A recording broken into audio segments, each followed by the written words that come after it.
From Keene in the Shire, the Liberty Media capital of the world, this is Daryl W. Perry, host of FPP Radio News for Saturday, September 6th, 2014.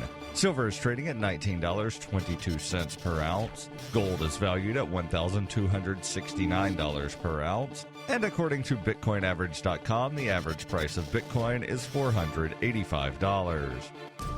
Antiwar.com reports the Obama administration has made much of its attempts to assemble a new coalition of the willing for its latest war in Iraq and sought to claim a major victory on that front yesterday, announcing that it had organized a campaign including Great Britain, France, Australia, Canada, Germany, Turkey, Italy, Poland, and Denmark to fight against ISIS. Secretary of State John Kerry was pushing hard for backing for the coalition, dubbing ISIS an ambitious, avowed, genocidal, territorial-grabbing, caliphate-desiring quasi-state with an irregular army that had to be totally destroyed militarily. Yet it's not clear at all what officials for those countries in the new coalition are actually signing on for, and Prime Minister David Cameron insisted no military requests have been made of any of the coalition members with respect to ISIS. Officials say that in addition to NATO members, the U.S. is hoping to cobble together a collection of Sunni Arab nations to join the war, a difficult task since the war is taking place mostly to save Shiite Arab nations like Syria and Iraq from further ISIS expansion.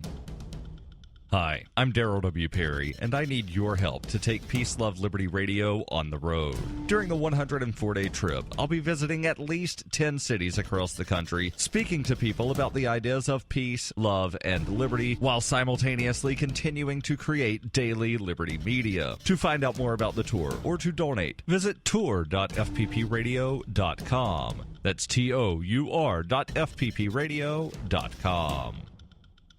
Reuters reports Ukraine and Separatist rebels reached a ceasefire agreement on Friday, the first step towards ending fighting in eastern Ukraine that has caused the worst standoff between Moscow and the West since the Cold War ended. The ceasefire deal was struck in the Belarusian capital of Minsk, along with a deal allowing for prisoner exchanges, deliveries of humanitarian aid, and the withdrawal of heavy weapons after 5 months of a conflict that has killed more than 2,600 people. Despite some initial shelling in the rebel stronghold of Donetsk after the truce began, the ceasefire appears to be holding. But many residents and combatants were skeptical that the ceasefire could last long or provide the basis for a durable peace settlement. The two sides remain far apart on the future of the region. Despite the deal, European Union ambassadors agreed to stronger sanctions against Russia over its involvement in the war in Ukraine, with the measures set to be implemented on Monday, according to diplomats in Brussels. The diplomats said the EU sanctions, the latest economic measures aimed at Moscow over Ukraine, could be suspended if the truce holds and Russia withdraws its troops from Ukraine. Ukrainian President Petro Poroshenko said in a statement announcing the truce, "Human life is of the highest value. We must do everything possible and impossible to end the bloodshed and put an end to people's suffering." The Kremlin welcomed the agreement, based largely on proposals made by President Vladimir Putin and leaving the Separatists in control of vast swaths of territory.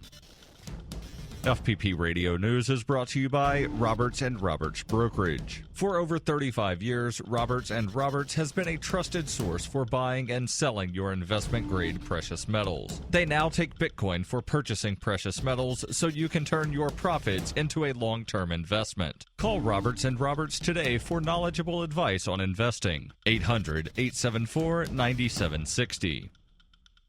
Antiwar.com reports, on the final day of its summit in Wales, NATO has approved creation of a rapid reaction force for eastern Ukraine, which officials described as the spearhead for any future fighting with Russia in the region. The approval sets up the permanent force of 4,000 troops in Eastern Europe, in keeping with previous reports about what the proposal was expected to include. The Spearhead force is just a fraction of the size of what Poland wanted for a permanent deployment, which was a minimum of 10,000 troops, but may not be the end of the ongoing NATO buildup in the region. The move is nominally a counter to a potential Russian invasion of Ukraine, though after months the invasion has not happened, and the ongoing civil war in East Ukraine seems to be winding down with the new ceasefire.